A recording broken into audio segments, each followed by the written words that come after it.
नमस्कार, अभिनंदन। संस्कृत की इस कक्षा में आप सभी का अभिनंदन। प्यारे बच्चों, आज हम व्याकरण पढ़ेंगे और व्याकरण के अंतर्गत शब्द रूप को समझेंगे। शब्द रूप के अंतर्गत सबसे पहले यह जानना आवश्यक है कि जो शब्द रूप हैं वो बनते कैसे हैं। शब्द अर्थात चाहे वो संज्ञा, सर्वनाम या विशेषण के प्रतिपादकों में सुप प्रत्यय को जोड़कर शब्द रूप बनाए जाते हैं।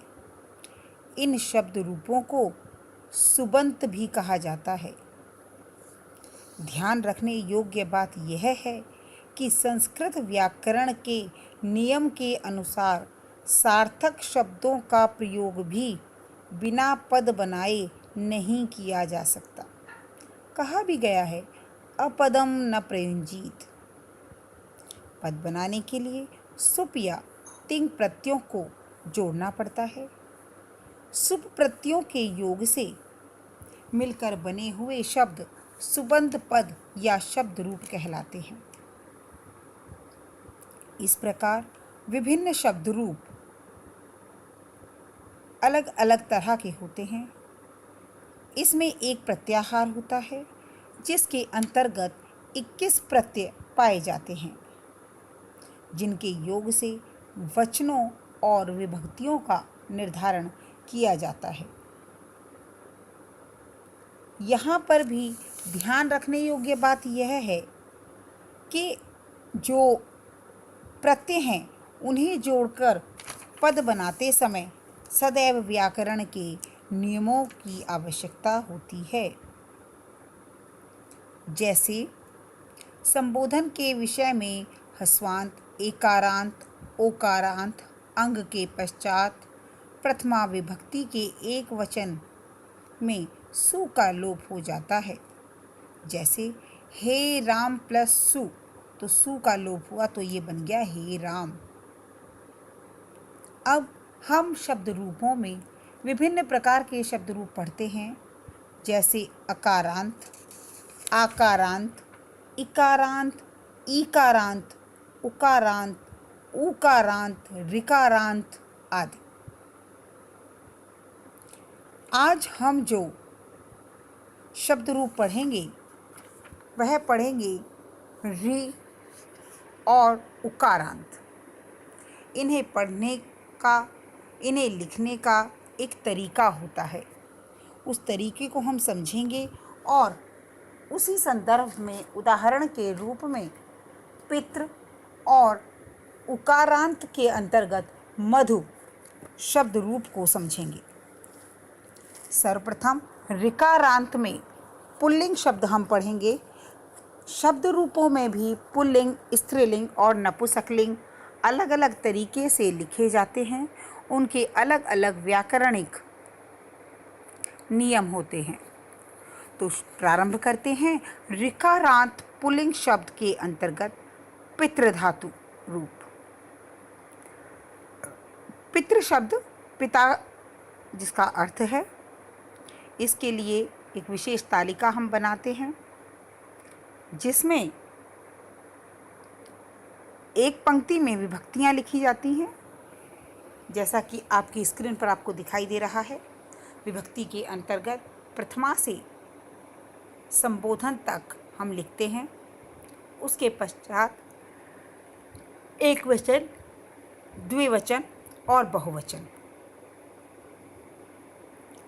अब पितृ शब्द रूप पिता, पितरौ, पितरः, पितरम, पितरौ, पितरन्, आ औ अह। ठीक है, पिता, पितरौ, पितरः, पितरम, पितरौ, पितरन्।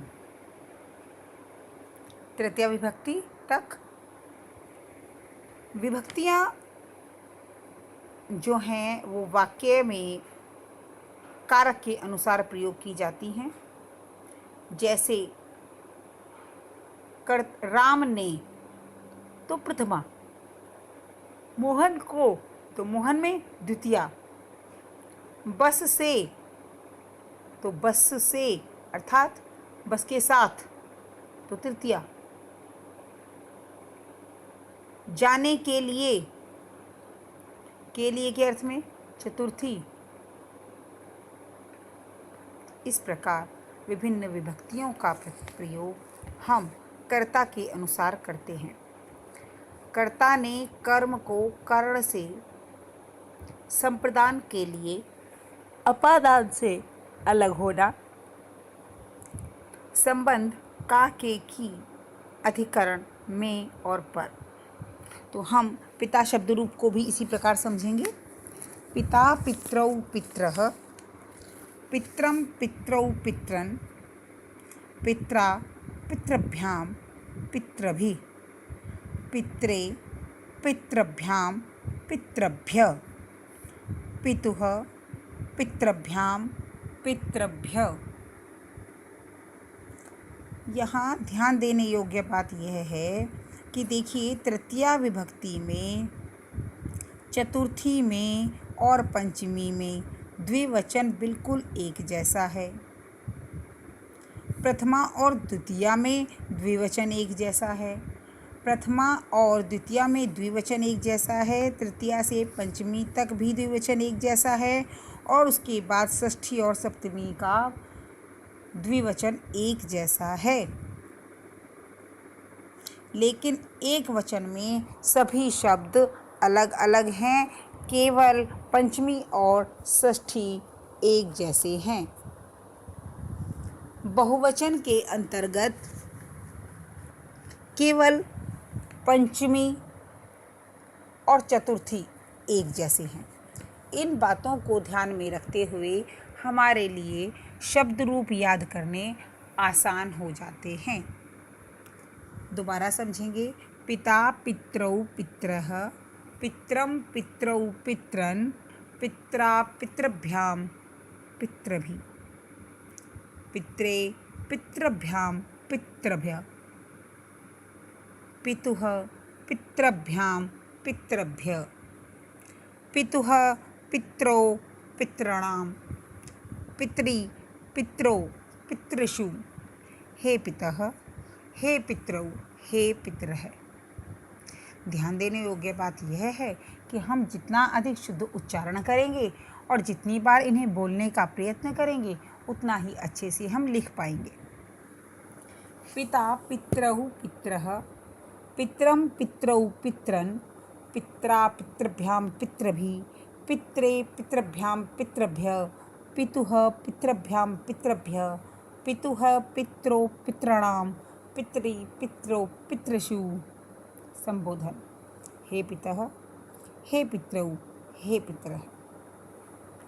अब इसी श्रृंखला में आगे बढ़ते हुए हम जानेंगे मधु शब्द रूप को।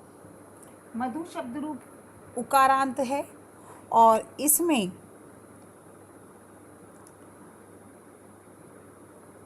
जिस प्रकार से हमने पिता शब्द में और अन्य शब्दों में तालिका बनाई, हमें वह तालिका बनानी है और साथ ही साथ उस तालिका के में मधु शब्द रूप को लिखना है। विभक्ति प्रथमा द्वितीया तृतीया चतुर्थी पंचमी सप्तमी षष्ठी सप्तमी और संबोधन, और उसके बाद तीनों वचन क्रमशः एक वचन, द्विवचन और बहुवचन। ये चीज़ आपको बहुत अच्छे से समझ आ गई होगी कि किस प्रकार शब्द रूप लिखे जाते हैं। अब इसमें मधु शब्द रूप के उच्चारण को समझेंगे और उसमें समानताएं और असमानताओं को भी देखेंगे। मधु मधुनी मधुनी, मधु मधुनी मधुनी, मधु मधुनी मधुनी, मधु मधुनी मधुनी, अर्थात प्रथमा और द्वितीया दोनों विभक्ति एक जैसी हैं। मधुना मधुभ्यां मधुभिः, मधुना मधुभ्यां मधुभिः, मधुने मधुभ्यां मधुभ्यः, मधुने मधुभ्याम मधुभ्यः। अब यहाँ भी आपने देखा कि तृतीया और चतुर्थी का द्विवचन एक जैसा है। दोबारा सुनते हैं चतुर्थी। मधुने मधुभ्याम मधुभ्यः, मधुनः मधुभ्याम मधुभ्यः। ध्यान देने योग्य बात कि चतुर्थी और पंचमी का द्विवचन और बहुवचन एक ही प्रकार का है। चतुर्थी और पंचमी का बहुवचन एक ही प्रकार का है। अब षष्ठी विभक्ति के अंतर्गत मधुनः मधुनो मधुनाम, मधुनी मधुनो मधुषु, मधुनी मधुनो मधुषु। इस प्रकार से जब हम मधु शब्द रूप करते हैं या कोई भी शब्द रूप होते हैं, वो हमारे वाक्य निर्माण में कार्य आते हैं। और जैसे कि मैं कहूँ कि पिता के लिए नमस्कार है, पित्रे नमः, क्योंकि के लिए चतुर्थी विभक्ति तो वाक्य बना पित्रे नमः। पिता के लिए जल लाओ, पित्रे जलम आनय। पिता पर तो पिता पर, जहाँ पर लग गया वहाँ क्या आएगा? संबंध कारक षष्ठी पितुः। इस प्रकार हम वाक्यों का निर्माण करते हैं। अगर हम कहें सभी पिताओं के लिए नमस्कार है, तो यहाँ पर बहुवचन लगेगा कि पितृभ्य नमः, पितृभ्य नमः। इस प्रकार धातु रूप का प्रयोग कारक के अनुसार वाक्य निर्माण में किया जाता है और उसी के अनुसार अन्य उसके जैसे शब्द रूपों का निर्माण भी होता है। प्रिय बच्चों, यह बात आप हमेशा ध्यान रखें कि उकारांत स्त्रीलिंग, उकारांत नपुंसकलिंग और उकारांत पुल्लिंग, ये सभी शब्द रूप एक तरह से ही बनते हैं। अर्थात यदि पुल्लिंग है तो उकारांत के सारे पुल्लिंग उसी तरह जाएंगे। अगर जैसे आज हमने पढ़ा था मधु नपुंसकलिंग, तो नपुंसकलिंग में जितने भी उकारांत शब्द रूप होंगे, जितने भी उकारांत शब्द होंगे, वे सभी इसी मधु की तरह ही बनेंगे। इस मधु का अर्थ जैसे शहद होता है, तो मधु जैसे अन्य कोई अगर ऐसा शब्द है जिसमें उकारांत है, तो वो इसी तरह से उसकी जो है तालिका बनेगी और उसी तरह से उनका लेखन की प्रक्रिया भी रहेगी। इस प्रकार हमारी अच्छी तरह से यह समझ में आ गया होगा कि हम पिता और मधु शब्द रूप को कैसे करते हैं और कैसे लिखते हैं। जहाँ तक मैं समझती हूँ आप सभी को यह क्लियर हो गया होगा और स्पष्ट भी हो गया होगा। तो आप सभी ये दोनों शब्द रूप अपनी उत्तर पुस्तिका में लिख लेंगे और जांच के लिए मुझे भेज देंगे। इसी के साथ आपको यह बात भी ध्यान रखनी होगी कि चारों पंक्तियों को, जो चार पंक्तियां यहाँ पर हैं तालिका के रूप में, उन सब को आपको भली भांति लिखना है। बिना तालिका के लिखने का कोई फ़ायदा नहीं है।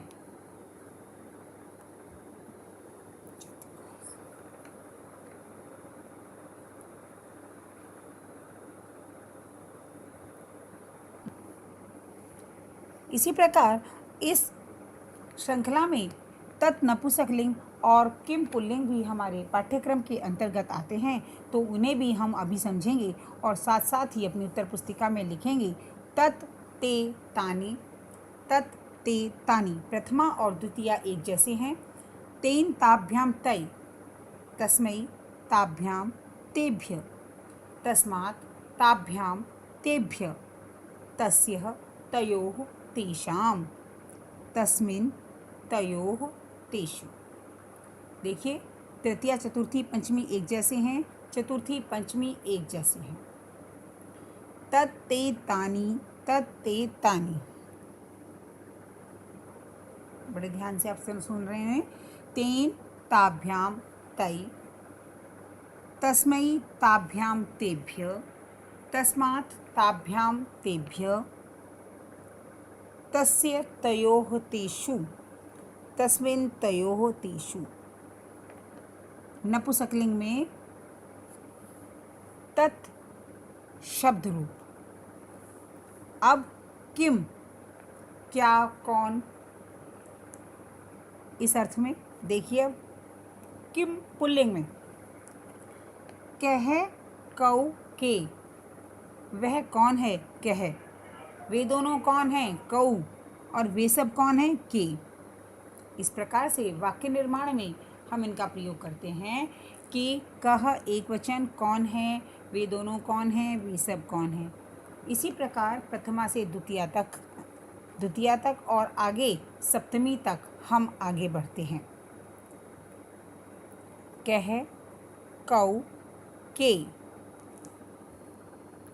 कम कौ कान, केन काभ्याम, केन काभ्याम कै, कस्मै काभ्यां केभ्य, कस्मात् काभ्यां केभ्य। कह कौ के, कम कौ कान, केन काभ्यां कै, कस्मै काभ्यां केभ्य, कस्मात् काभ्यां केभ्य।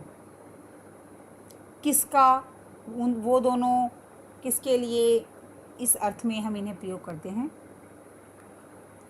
कस्मात् काभ्याम केभ्य, यह एक प्रश्नवाचक शब्द है और जहाँ पर हम प्रश्नों का निर्माण करते हैं, कारक के आधार पर हम इन शब्दों का निर्माण करते हैं। षष्ठी विभक्ति के अंतर्गत कस्य कयोः केषां, कस्य कयोः केषां, कस्मिन् कयोः केषु। इस प्रकार ये चारों शब्द रूप हमें अपनी उत्तर पुस्तिका में लिखने हैं और इस कार्य को पूर्ण करना है, इन्हें समझना है, तभी हम संस्कृत के वाक्य निर्माण, निबंध लेखन जैसे विषयों को आसानी से कर पाएंगे। यहाँ तक कि उत्तर लेखन और प्रश्न निर्माण में भी हमारी हर प्रकार से सहायता शब्द रूप ही करेंगे। तो आज के लिए इतना ही। धन्यवाद।